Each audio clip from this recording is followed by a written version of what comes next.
Braç de gitano de patata i tonyina. Necessitem patates, ous, tonyina en oli, pastanagues, oli o mantega, olives, cogombrets, anxoves, salsa de tomàquet, maionesa, sal i pebre. Bullim les patates amb pell a foc suau uns 20 minuts. Comprovem la cocció punxant-les amb un escuradents. Les deixem refredar una mica, les pelem i les tallem.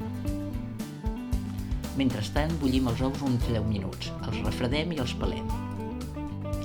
Ratllem la pastanaga i tallem tots els ingredients del farcit a trossos petits.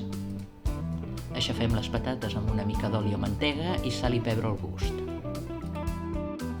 Posem aquest puré de patates sobre un paper de forn i formem un rectangle. Procurem que ens quedi ben pla i llis. Preparem el farcit amb la tonyina, el tomàquet i tota la resta d'ingredients.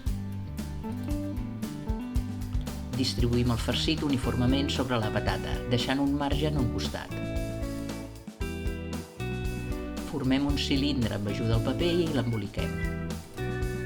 El posem a la nevera un mínim de 3 hores, millor si es fa d'un dia per l'altre. Una estona abans de servir, el cobrirem amb maionesa, el decorarem al gust i el posarem novament una estoneta a la nevera. És un plat fantàstic per quan tornem de la platja. Ja em direu si us agrada. Moltes gràcies i fins aviat.